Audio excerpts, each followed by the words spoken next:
What's going on, everybody? So I'm back today to talk about a film that I've been looking forward to watch for a while now. I've watched a lot of horror films recently, talked about a lot of different horror movies, and there's a lot of films from late last year or early this year that I've been wanting to get back around to watching. And this one was one that was on my list for a while, and I'm really glad I finally got around to watching it. And that film is The Fallout, starring Jenna Ortega. The Fallout is directed by Megan Park.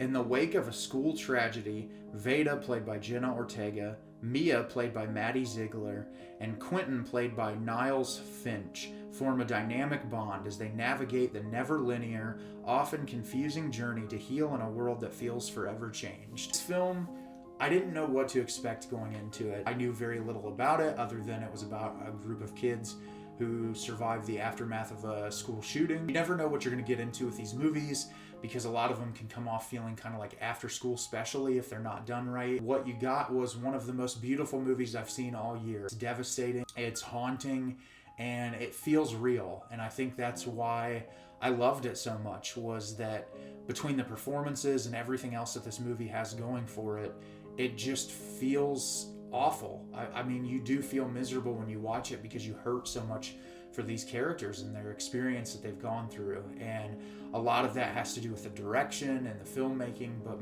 most of it has to do with the performances. First, I do want to talk about the performances. I think Jenna Ortega is a rising star who is doing incredible things in Hollywood right now. She keeps popping up in different movies. The first time I saw her perform was in the television show You. I thought she gave an incredible performance. I thought for such a young actress that she did a really great job, was super committed to the material, and was looking forward into whatever I saw her in next. And she was in Scream 2022. I think she was one of the standout performers in that film. It wasn't my favorite of the Scream franchise, but she was one of the highlights of the movie. And this was the next thing I saw her in. I know she's going to be in Ty West's new film, X, which I'm really looking forward to.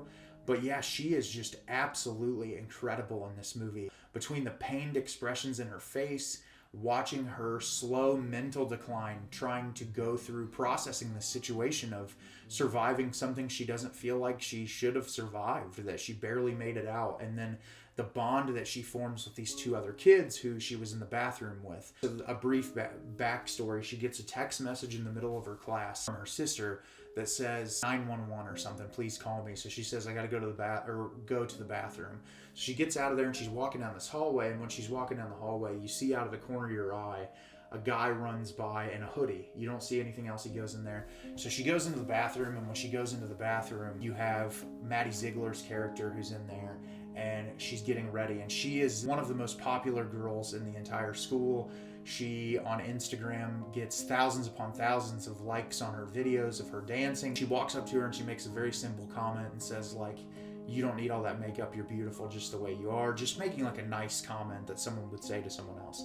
And so she goes in there and she takes the call from her sister, and her sister was calling her to tell her that she got her period. And it's her little sister, the actress who plays her little sister does such a phenomenal job, and the relationship between the two of them as sisters is so captivating and well done. And it's just this really simple moment that would really happen, and they're talking about it, and like, is she going to be there to give her advice about it or whatever? And the younger sister says that she already stole tampons from her, and Jenna Ortega's like shocked that she was so well prepared. And it's a really cute scene, and then all of a sudden you hear gunshots when she comes out of there, and she grabs Maddie Ziegler's character and takes her into the stall. They both jump up on the toilet, and they're standing there and they're both crying, and then you hear someone run into the bathroom, and it's our other character Quinton who comes in, and he gets up in the other stall, and then Jenna Ortega has him come over into the stall they're in so they all three can be close together and stand up there, and he's got blood all over his shirt. He says that his brother's been shot, and they're just in there hoping that nothing happens to them. And you hear police sirens come, and then it cuts to the next day. And what happens is these people who, they've never had any interactions before. None of them talk to each other. They're not close to each other. And Maddie Ziegler's character, Mia, adds Jenna Ortega's character on Instagram, Vada, and says, hey, here's my phone number. Can you text me? And they start communicating to each other. And you find out that Mia's parents are artists and they go to Europe all the time. So she's home alone by herself. And she's trying to process this information and go through this grief.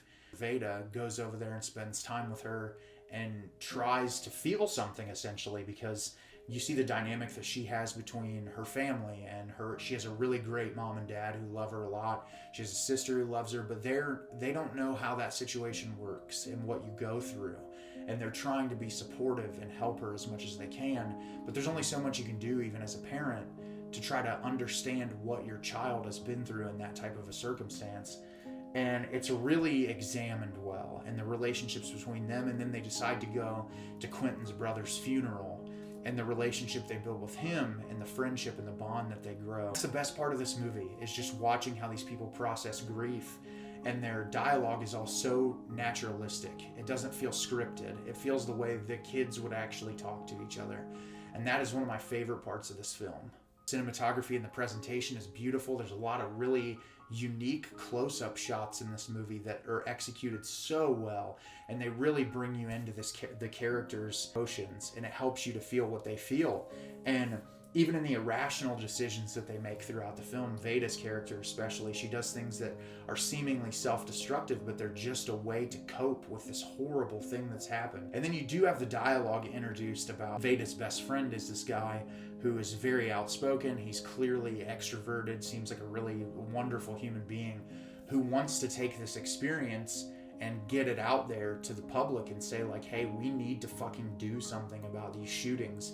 Why do we need to go to school being scared every day? But it's not executed ham-fistedly to where it's like preachy in a way, which obviously gun violence in schools in the United States of America, it's something we as a country need to work on. We need to fix this shit because it's terrible. I think about when I was in high school ages ago, and I went into school every day, left school like nothing. Kids now have to go through metal detectors.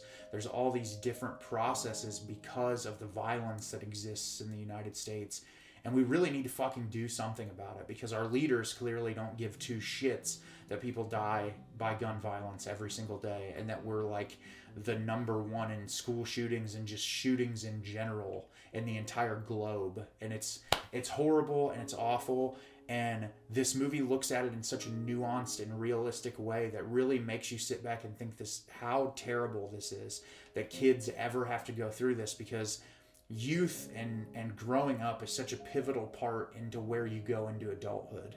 And having you be forced into adulthood, into this situation where you're processing something that no one should even have to go through. You should not have to worry about, in the safety of the place that you're being educated, that someone is going to bring a gun in and start just killing people because of whatever's going on in their mind psychologically. And that obviously leads into a larger discussion of providing mental health care in the United States of America and taking care of people and making sure that mental health care is as easily as accessible as going to a doctor's office, because mental health and physical health are one and the same. If your mental health isn't there, your physical health isn't going to be there. And I know this is tangenting and getting sort of preachy. I'm on my soapbox. But that's the feelings that this film stirs inside of me, because I watch this and I just hurt for those people in real life that have been through these situations. And it's horrible and it's awful, and it breaks my heart to know that kids have had to go through this situation. And I'm lucky enough that I've never had to go through anything that intense and awful in my life as far as to survive a school shooting and deal with that.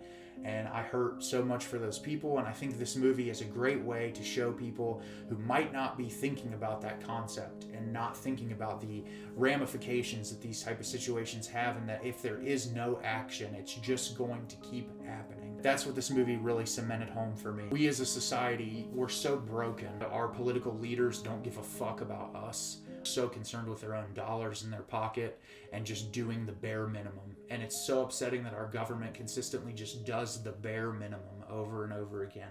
And when I watch these people who truly hurt, who have been through something awful, that deserve to be taken care of, it's just upsetting. And I'm glad that a film like this exists that might reach out to a person who might have a differing opinion on, ownership of guns and how that all is taken care of. And I don't claim to be an expert in any of those departments. I just care about people. And this movie is a beautiful examination of that. It's quiet. It's nuanced. You really sit with these characters' feelings. And understand what they're going through emotionally without a whole lot of dialogue. And if the dialogue is there, it's naturalistic in a way that it's just kids talking to each other. It's not like, remember the school shooting? Do you remember that time we survived the school shooting? It's so much more than that. It's I can't sleep. I'm having nightmares all the time, and the things people would actually go through. And I think this movie is devastating and beautiful, and if you have not seen it yet, I would recommend you watch it right away. So have you seen The Fallout yet? Did you love it? Did you hate it? Leave me a comment down below and let me know what you thought. I thought this is beautiful. It is my favorite movie I've watched in 2022 thus far. I look forward to watching some other films this year. What's gonna live up to this one's expectations? But yeah, it's fantastic and you should definitely watch it. As always, if you could like the video and subscribe to the channel, helps me out a lot, lets me know the type of content you're looking for. I'm always putting new videos out there. I have a blast making this content for you all, and I can't wait to hear what you have to say about this movie. As always, everybody, thank you so much for watching and have a great rest of your day.